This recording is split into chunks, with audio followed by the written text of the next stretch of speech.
ಆಗಿ ರಿಪೇರಿ ಮಾಡಿಲ್ಲ ಅಂತ ಶೋರೂಮ್ಗೆ ಬೆಂಕಿ ಇಟ್ಟಿದ್ದಾನೆ ಇಲ್ಲೊಬ್ಬ. ಎಲೆಕ್ಟ್ರಿಕ್ ಬೈಕ್ ಶೋರೂಮ್ಗೆ ಬೆಂಕಿ ಹಚ್ಚಿದ್ನ ಕಿರಾತಕ. ಕಲಬುರಗಿಯ ಹುಮನಾಬಾದ್ ರಸ್ತೆ ಶೋರೂಮ್ನಲ್ಲಿ ಆಗಿರುವ ಘಟನೆ ಇದು. ಆರಂಭದಲ್ಲಿ ಶಾರ್ಟ್ ಸರ್ಕ್ಯೂಟ್ ಅಂತ ಹೇಳಲಾಗಿತ್ತಂತೆ, ಆದರೆ ಪೊಲೀಸರ ತನಿಖೆ ವೇಳೆ ಬೆಂಕಿ ಹಚ್ಚಿದ್ದು ಪತ್ತೆಯಾಗಿದೆ. ಮೊಹಮ್ಮದ್ ನದೀಮ್ ಅನ್ನೋ ವ್ಯಕ್ತಿಯಿಂದ ಈ ಕೃತ್ಯ. ನಿನ್ನೆ ರಿಪಬ್ಲಿಕನ್ ಈ ಬಗ್ಗೆ ಸುದ್ದಿ ಮಾಡಿತ್ತು, ಬಟ್ ಶಾರ್ಟ್ ಸರ್ಕ್ಯೂಟ್ ಅಂತ ಹೇಳಲಾಗಿತ್ತು. ನೋಡಿ, ಇವತ್ತು ಸಿಕ್ಕಿರುವಂತ ಮಾಹಿತಿ ಪೊಲೀಸರ ತನಿಖೆಯಿಂದ, ಇಲ್ಲ ಬೈಕ್ ಸರಿಯಾಗಿ ಸರ್ವಿಸ್ ಮಾಡಿಲ್ಲ ಅನ್ನೋ ಕಾರಣಕ್ಕೆ ಒಬ್ಬ ಬಂದು ಬೆಂಕಿ ಇಟ್ಟಿದ್ದಂತೆ.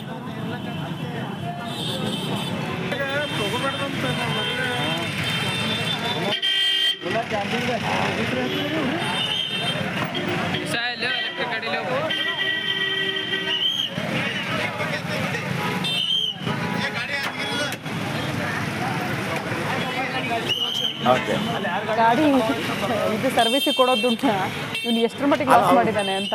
ಹೌದು, ಈಗ ಫುಲ್ ಈಗ ಅವನಿಗೆ ಈಗ ಖರ್ಚು ಕೊಡ್ತಾನಲ್ಲ, ಅದರಲ್ಲಿ ಕಾರ್ ತಗೋಬೋದಿತ್ತು. 7ರಿಂದ 8 ಬೈಕ್ ಸುಟ್ಟೋಗಿದೆ. ಆಮೇಲೆ ಅಲ್ಲ, ಅಷ್ಟು ಬೇಗ ಹೆಂಗೆ ಬೆಂಕಿ ಇಟ್ಬಿಟ್ಟ, ಅದೇ ಉಳಿದವ್ರು ಏನು ಮಾಡ್ತಾ ಇದ್ರು ನನಗೆ ಅರ್ಥ ಆಗ್ತಾ ಇಲ್ಲ. ರಾತ್ರಿ ಬಂದು ಹಾಕೋಗಿದ್ದಾರೆ. ಏನು ಫ್ರಸ್ಟ್ರೇಷನ್ ಅಪ್ಪ ಈ ಹುಡುಗರನ್ನ ಏನು ಅಂತ ಹೇಳೋದು. ಈಗ ಅವನ್ ತಪ್ಪೇ ಅದು. ಆಮೇಲೆ ಕೆಲವರಿಗೆ ಒಂದು ವಿಪರೀತ ಮೋಹ ಇರುತ್ತೆ ಬೈಕ್ ಮೇಲೆ ವಿಪರೀತ, ಹುಡುಗಿಗಿಂತಲೂ ಜಾಸ್ತಿ ಮೋಹ ಇರುತ್ತೆ ಕೆಲವರಿಗೆ, ಆಯ್ತಾ. ಆಮೇಲೆ ಅದಕ್ಕೇನಾದರೂ ಹೆಚ್ಚು ಕಡಿಮೆ ಆದರೆ ಅವ್ರಿಗೆ ಸಹಿಸ್ಕೊಳ್ಳೋಕ್ಕಾಗೋದಿಲ್ಲ. ಈ ಥರ ಮಾಡಿದ್ದಾನೆ. ಬಟ್ ನೋಡ್ಬೇಕೀಗ ಯಾವ ಶಿಕ್ಷೆ ಆಗುತ್ತೆ ಅಂತೇಳಿ. ಏನಿ ಹೌ ಆಯ್ತಾ, ಅವ್ರು ಸುಳ್ಳು ಯಾವಾಗ ಹೇಳಿದ್ರು ಏನು ಅಂತೇಳಿ, ಇದು ಭಾಳ ಮುಜುಗರ ಆಗಿರುತ್ತೆ ಅವ್ರಿಗೆ. ಅಂದರೆ ಸರೆಂಡರ್ ಆಗಿ ಅಂತ ಹೇಳ್ಬಿಡ್ತಾರೆ. ಸರೆಂಡರ್ ಆದ ಹುಡುಗರಿದಾರಲ್ಲ, ಕೇಶವ ಮತ್ತೊಂದು 3 ಜನ, ಅವರಿಗೆ ವಿಚಾರಣೆ ಗೊತ್ತಿಲ್ಲ, ಸುಮ್ಮನೆ ಹೋಗಿ ಸರೆಂಡರ್ ಆಗಿದೆ. ಪ್ರದೋಷ್ ಹೇಳ್ತಾನೆ ನಾನು ಮಾಡಿಸ್ತೀನಿ ಅಂತ, ಗಿರಿನಗರದ ಹುಡುಗರನ್ನ ಕರೆಸ್ಬಿಡ್ತಾರೆ. 3 ಬಂದು ನೀವು ಸರೆಂಡರ್ ಆಗಿ ಅಂತ. ಈ ಕಥೆಯನ್ನೆಲ್ಲ ಅವ್ರಿಗೆ ಮೊದಲು ಹೇಳಿರ್ಬೇಕು, ಅದು ವೆರಿ ಇಂಟ್ರೆಸ್ಟಿಂಗ್. ಈಗ ನೋಡಿ, ಸಡನ್ ಆಗಿ ಓಡೋಕೆ ಬಂದ್ರು, ಸತ್ತೋಗ್ಬಿಟ್ಟ ನಂತರ ನಿಮ್ದು ತಲೆ ಓಡಲ್ಲ. ಆಗಲ್ಲಪ್ಪ, ಇವನಿಗೆ ಕಥೆ ಹೇಳಿ ನೀನು ಹೋಗು, ನೀನು ಹೋದ ನಂತರ ಹಿಂಗೆ ಹೇಳು ಅಂತ ಇವ್ರು ಹೋಗ್ಬಿಡ್ತಾರೆ. ಅಂದರೆ ಹೆಣ ಸಿಕ್ಕಿದ ನಂತರ ಹೆಣವನ್ನೆಲ್ಲ ಹಾಕಿದ್ದಾರೆ. ಅಲ್ಲಿ ಕೂಡ ವಿನಯದು ಮತ್ತೊಬ್ಬ PSI ಮಜಾ ಇದೆ. ಹೆಣ ಅಲ್ಲಿ ಸಿಕ್ತು, ಕಂಪ್ಲೇಂಟ್ ಕೊಟ್ಟರು, ಗೊತ್ತಾಗ್ಬಿಡ್ತು ಅವ್ರಿಗೆ. ಹೆಣ ಪೊಲೀಸ್ ಸ್ಟೇಷನ್ಗೆ ಗೊತ್ತಾಗಿದೆ, FIR ಆಯಿತು ಅಂತ. 4 ಜನ ಬರ್ತಾರೆ. ಸರ್ ಏನಾಯಿತು? ಕೊಲೆ ಆಗಿತ್ತು. ಹೌದಾ, ಯಾಕೆ ಕೊಲೆ ಮಾಡಿದ್ರಿ? ಇಲ್ಲ ಸರ್, 2.5 ಲಕ್ಷ ರೂಪಾಯಿ ತಗೊಂಡಿದ್ದೆ ಸರ್, ಕೊಟ್ಟಿರಲಿಲ್ಲ ಸರ್, ಅದಕ್ಕೆ ಕೊಡಿದ್ವಿ. ಓಕೆ ಸರ್, ನಿಮ್ಮ ಮನೆಯಲ್ಲಿ ಗಿರಿನಗರ, ಅವನದು ಚಿತ್ರದುರ್ಗ ಗಿರಿನಗರ 2.5 ಲಕ್ಷ ಅವನು ಬಂದಿದ್ದು, ಇವನು ಹೋಗಿದ್ದು. ಓಕೆ, ಹೌದಾ, ಡೌಟ್ ಬರ್ತಿದೆಯಲ್ಲ. ಇವ್ರು ಯಾರು ಮೊದಲು ಆಮೇಲೆ ಕೊಲೆ ಎಲ್ಲೂ ನೋಡಿಲ್ಲಲ್ಲ, ಯಾವುದೇ ಕೇಸಲ್ಲಿ ಇಲ್ಲಲ್ಲ. ಮೊಬೈಲ್ ಕೊಡು ಅಷ್ಟೇ. ಹೌದು, ಅಲ್ಲಿಂದ ಹಾಕೊಂಡ್ಬಿಟ್ರೆ ಎಲ್ಲ ತಿರುಗಿತು. ನೆಕ್ಸ್ಟ್, ಇನ್ನು ಚಿತ್ರದುರ್ಗದ ರೇಣುಕಾಸ್ವಾಮಿ ಹತ್ಯೆ ಪ್ರಕರಣಕ್ಕೆ ಸಂಬಂಧಪಟ್ಟಂತೆ ಯಾರೇ ತಪ್ಪು ಮಾಡಿದ್ರೂ ಕೂಡ ಶಿಕ್ಷೆ ಆಗಬೇಕು. ನಾನು ಮತ್ತು ದರ್ಶನ್ ಒಳ್ಳೆಯ ಸ್ನೇಹಿತರು, ಆದರೆ ಕಾನೂನು ಮುಂದೆ ನಾವೆಲ್ಲರೂ ಕೂಡ ಒಂದೇ, ಏನು ಹೇಳೋದಕ್ಕೂ ಸಾಧ್ಯ ಇಲ್ಲ ಅಂತ ಮಂಡ್ಯದಲ್ಲಿ ಶಾಸಕ ದರ್ಶನ್ ಪುಟ್ಟಣ್ಣಯ್ಯ ಅವರು ಹೇಳಿಕೆ ಕೊಟ್ಟಿದ್ದಾರೆ. ಇಬ್ರು ಕೂಡ ಸ್ನೇಹಿತರು, ಹಾಗಾಗಿ ದರ್ಶನ್ ವಿಚಾರಕ್ಕೆ ಸಂಬಂಧಪಟ್ಟಂತೆ ಒಂದು ರಿಯಾಕ್ಷನ್ ಕೇಳಿದಾಗ ಅವ್ರು ಹೇಳಿರೋ ಮಾತು, ತಪ್ಪಿತಸ್ಥರು ಯಾರೇ ಇದ್ರೂ ಕೂಡ ಶಿಕ್ಷೆ ಆಗಲೇಬೇಕು ಅಂತ ದರ್ಶನ್ ಪುಟ್ಟಣ್ಣಯ್ಯ ಅವರು ಹೇಳಿಕೆ ಕೊಟ್ಟಿದ್ದಾರೆ.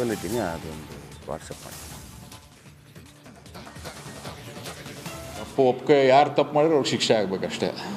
ಅದರಲ್ಲಿ ಯಾವ 2 ಮಾತಿಲ್ಲ. ಅವರು ಅದರಲ್ಲಿ ಏನಾಗಿದೆ, ಅವ್ರು ಮುಂಚಿಂದನೂ ಹೇಳ್ತಾ ಇದ್ದಿದ್ದು ಅಷ್ಟೇ, ನಮ್ಮ ಸ್ನೇಹ ಡಿಫ್ರೆಂಟ್, ಆದರೆ ಲಾ ಮುಂದೆ ನಾವೇನು ಹೇಳೋಕ್ಕಾಗಲ್ಲ. ಫೈನಲ್ ಜಡ್ಜ್ಮೆಂಟು, ಅವೆಲ್ಲ ಡಿಸ್ಕಷನ್ಸು, ಅವೆಲ್ಲ ಆರ್ಗ್ಯುಮೆಂಟ್ಸು ಅವೆಲ್ಲ ಆಗಬೇಕಲ್ಲ. ಹಾಗೆ ಏನಾಗುತ್ತೆ ಅದನ್ನು ನೋಡಿಕೊಂಡು ಅದ್ರ ಮೇಲೆ ಕಾಮೆಂಟ್ ಮಾಡ್ತಾರೆ. ತಪ್ಪು ಒಪ್ಪಿಗೆ ಯಾರು ತಪ್ಪು ಮಾಡಿದ್ರೆ ಅವ್ರಿಗೆ ಶಿಕ್ಷೆ ಆಗಬೇಕಷ್ಟೇ. ಅದರಲ್ಲಿ ಯಾವ 2 ಮಾತು. ಓಕೆ, ಇದಕ್ಕೆ ಸಂಬಂಧಪಟ್ಟ ಹಾಗೆ, ಈ ಹನಿ ಟ್ರ್ಯಾಪ್ ಬ್ಲ್ಯಾಕ್ ಮೇಲ್ಗೆ ಸಂಬಂಧಪಟ್ಟ ಹಾಗೆ ಒಂದು ಸ್ಟೋರಿ ನಿಮ್ಗೆ ತಂದಿದ್ದೀವಿ. ಅದನ್ನು ನೋಡಿ ಆಮೇಲೆ ಅದರ ಬಗ್ಗೆ ಮಾತಾಡೋಣ.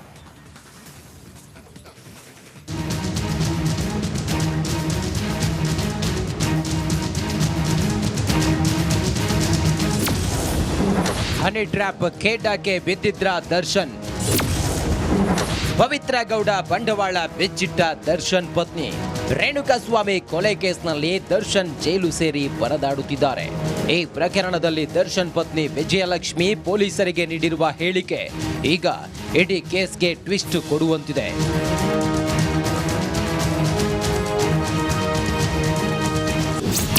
ದರ್ಶನ್ ರನ್ನ ಪವಿತ್ರ ಹನಿ ಟ್ರ್ಯಾಪ್ ಮಾಡಿರಬಹುದು.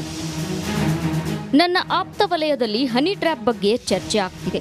ದರ್ಶನ್ ರನ್ನ ಪವಿತ್ರ ಹನಿ ಟ್ರ್ಯಾಪ್ ಮಾಡಿರಬಹುದು. ದರ್ಶನ್ ಹಾಗೂ ಪವಿತ್ರ ಗೌಡಳ ಖಾಸಗಿ ಫೋಟೋ, ವಿಡಿಯೋ ಇಟ್ಕೊಂಡು ಬ್ಲಾಕ್ ಮೇಲ್ ಮಾಡ್ತಿರಬಹುದು. ಪವಿತ್ರ ತನ್ನ ತಾಯಿ ಬಳಿ ಹಾರ್ಡ್ ಡಿಸ್ಕ್ ನೀಡಿದ್ದಾರೆ. ಈ ಹಾರ್ಡ್ ಡಿಸ್ಕ್ ಮೂಲಕ ಬೆದರಿಕೆ ಹಾಕ್ತಿರೋ ಶಂಕೆ ಇದೆ. 2014 ಜುಲೈನಲ್ಲಿ ಅಪವಿತ್ರ ದರ್ಶನ. 2014 ಜುಲೈನಲ್ಲಿ ದರ್ಶನ್ ಮೊಬೈಲ್ನಲ್ಲಿ ಹುಡುಗಿಯ ಸಂಪರ್ಕ ಇರೋದು ಗೊತ್ತಾಗಿದೆ. ನಿರಂತರ ಸಂಪರ್ಕದಲ್ಲಿದ್ದರಿಂದ ಪತಿಯ ಮೇಲೆ ಅನುಮಾನ ಬಂದಿತ್ತು. ಅವರು ಬೇರೆ ಯಾರೂ ಅಲ್ಲ, ಅಗಮ್ಯ ಸಿನಿಮಾದಲ್ಲಿ ನಟಿಸಿದ್ದ ಸ್ಮಿತಾ ಗೌಡ ಅಲಿಯಾಸ್ ಪವಿತ್ರ ಗೌಡ. 2015ರಲ್ಲಿ ಒಬ್ಬ ಅಪರಿಚಿತ ಮಹಿಳೆ ನನಗೆ ಫೋನ್ ಮಾಡಿದ್ರು. ನಿಮ್ಮ ಗಂಡ ದರ್ಶನ್ ನನ್ನ ಜೊತೆ ಲಿವ್ ಇನ್ ರಿಲೇಶನ್ಶಿಪ್ ನಲ್ಲಿದ್ದಾರೆ, ಪದೇ ಪದೇ ನಮ್ಮ ಮನೆಗೆ ಬರ್ತಿರ್ತಾರೆ ಅಂತ ಹೇಳಿದ್ರು. ನನಗೆ ಆಶ್ಚರ್ಯವಾಗಿ ಅವರಿಗೆ ಬೈದು ಫೋನ್ ಕಟ್ ಮಾಡಿದ್ದೆ ಅಂತ ಹೇಳಿದ್ದಾರೆ. ಪವಿತ್ರ ಗೌಡ ಮನೆ ಸಂಬಂಧ ಜಗಳವಾಗಿತ್ತು. ಪವಿತ್ರ ವಿಚಾರವಾಗಿ ಆಗಾಗ ನನಗೂ ದರ್ಶನ್ಗೂ ಜಗಳವಾಗ್ತಿತ್ತು. 2018ರಲ್ಲಿ ದರ್ಶನ್ ಪವಿತ್ರಗೆ ಮನೆ ಖರೀದಿಸಿಕೊಟ್ಟ ಬಗ್ಗೆ ಮಾಹಿತಿ ಇತ್ತು. ಆರ್ಆರ್ ನಗರದ ಕೆಂಚನಹಳ್ಳಿಯಲ್ಲಿ ಮನೆ ಖರೀದಿಸಿಕೊಟ್ಟಿದ್ದಾರೆ. ಅದೇ ವರ್ಷ ರೇಂಜ್ ರೋವರ್ ಕಾರನ್ನು ಕೊಟ್ಟ ಬಗ್ಗೆ ಆಪ್ತರಿಂದ ಮಾಹಿತಿ ಸಿಕ್ತು. ದರ್ಶನ್ ಬಳಿ ಕೇಳಿದಾಗ ನನ್ನ ದುಡ್ಡು ನನ್ನಿಷ್ಟ ಅಂತ ಹೇಳಿದ್ರು. ನೀನ್ಯಾರು ಕೇಳೋದಕ್ಕೆ ಅಂತ ದರ್ಶನ್ ನನಗೇ ಬೈದಿದ್ರು. ಈ ವಿಚಾರದಲ್ಲೂ ನನಗೆ ದರ್ಶನ್ಗೂ ವೈಮನಸ್ಸೇರ್ಪಟ್ಟಿತ್ತು. ರೇಣುಕಾಸ್ವಾಮಿ ಕೊಲೆ ಕೇಸ್ ಚಾರ್ಜ್ ಶೀಟ್ನಲ್ಲಿ ವಿಜಯಲಕ್ಷ್ಮಿ ನೀಡಿರುವ ಹೇಳಿಕೆಗಳನ್ನು ಪೊಲೀಸರು ಸಾಕ್ಷಿಯಾಗಿ ದಾಖಲಿಸಿದ್ದಾರೆ. ವಿಜಯಲಕ್ಷ್ಮಿ ತನ್ನ ಪತಿ ಹಾಗೂ ಪವಿತ್ರ ಜೊತೆಗೆ ಇರೋ ಅಪವಿತ್ರ ಸಂಬಂಧದ ಬಗ್ಗೆ ಗೊತ್ತಿರೋದಾಗಿ ಹೇಳಿದ್ದು ಲಿಪ್ಸ್ಟಿಕ್ ರಾಣಿಯ ಕರಾಳ ಮುಖವಾಡ ಬಯಲಾಗಿದೆ. Nagaraj, crime bureau, Republic Kannada, Bengaluru.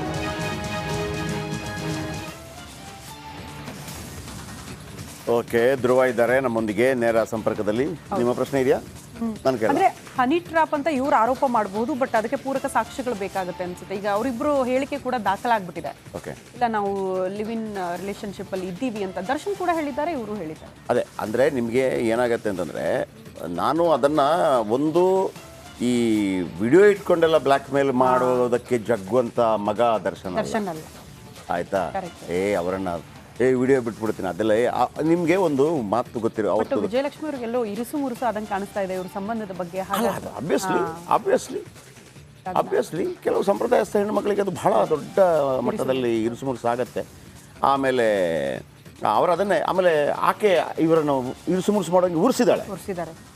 ನೀವು ಫೋನ್ ಮಾಡಿ ನೀವು ಈಗ ಒಮ್ಮೊಮ್ಮೆ ಏನಾಗುತ್ತೆ, ಗಂಡನಿಗೆ ಅಂಥ ಸಂಬಂಧಗಳಿದೆ ಅಂತ ಹೇಳುವಾಗಲೂ ಕೂಡ ಕೆಲವರು ಅದನ್ನು ಹುಡುಗಚ್ಚಿ ನಿಂತಿರ್ತಾರೆ. ಹೊರಗಡೆ ಬರೋದು ಬೇಡ, ಮರ್ಯಾದೆ ಪ್ರಶ್ನೆ ಮತ್ತೊಂದು ಅಂತೇಳಿ ಆಕೆ ಉರಿಸ್ಬೇಕು ಅಂತಂದ್ರೆ ಅಂದ್ರೆ ಅದು ಗಂಡನ ಮೇಲೆ ಕೋಪ ಬಂದಿದೆ. ಆಕೆಗೆ ಎಷ್ಟು ಧೈರ್ಯ ನನಗೆ ಫೋನ್ ಮಾಡಿ ಹೇಳೋದು?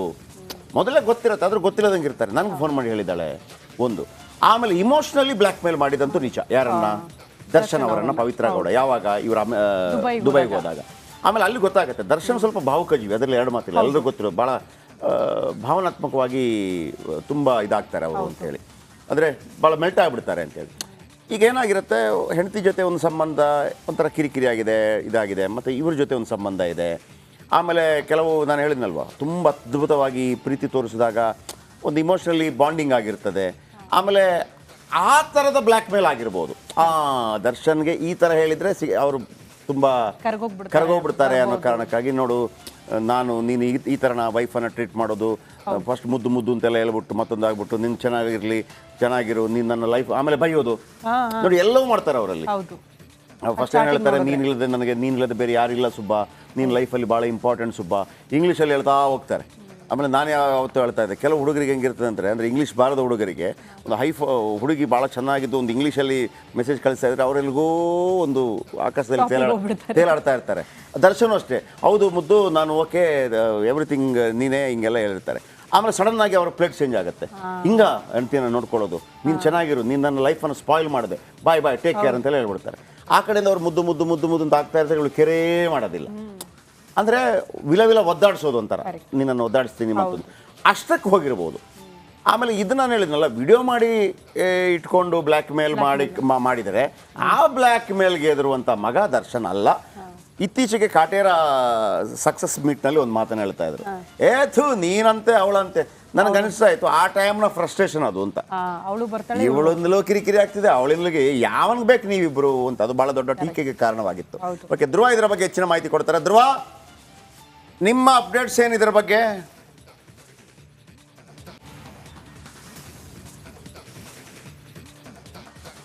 ಸರ್, ಮುಖ್ಯವಾಗಿ ಈಗ ವಿಜಯಲಕ್ಷ್ಮಿ ಹೇಳಿರುವಂತಹ ಹೇಳಿಕೆಯಲ್ಲಿ ಪವಿತ್ರ ಗೌಡ ಅವರಿಗೆ ಈ ಸಂಬಂಧದ ಬಗ್ಗೆ ಯಾವಾಗ ಗೊತ್ತಾಯ್ತು ಅಂತ ತಮ್ಮ ಹೇಳಿಕೆಯಲ್ಲಿ ಹೇಳ್ತಾ ಹೋಗ್ತಾರೆ. 2014ರಲ್ಲಿ ದರ್ಶನ್ ಅವರಿಗೆ ಒಂದು ಅಪರಿಚಿತ ಮಹಿಳೆಗಿಂದ ಒಂದು ಕಾಲ್ ಬರ್ತಾ ಇರುತ್ತೆ.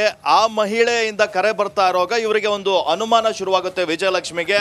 ಅದಾದ ನಂತರ ಅದು ಪವಿತ್ರ ಗೌಡ ಅಂತ ಗೊತ್ತಾಗುತ್ತೆ. ಅವರು ಅವಾಗ ಒಂದು ಸಿನಿಮಾವನ್ನ ಕೂಡ ಮಾಡ್ತಾ ಇದ್ರು. ಯಾವುದೋ ಸಿನಿಮಾ ವಿಚಾರ ಅನ್ಕೊಂಡವರು ಸುಮ್ಮನಾಗಿರ್ತಾರೆ. ಆದ್ರೆ 2015ರಲ್ಲಿ ಅಪರಿಚಿತ ಮಹಿಳೆಯೊಬ್ರು ಪವಿತ್ರ ಗೌಡ ಯಾರೋ ಒಬ್ರು ಇವರು ವಿಜಯಲಕ್ಷ್ಮಿ ಅವರಿಗೆ ಕರೆ ಮಾಡಿ ನಿಮ್ಮ ಗಂಡನ ಜೊತೆ ನಾನು ಲಿವ್ ಇನ್ ರಿಲೇಶನ್ಶಿಪ್ ಅಲ್ಲಿ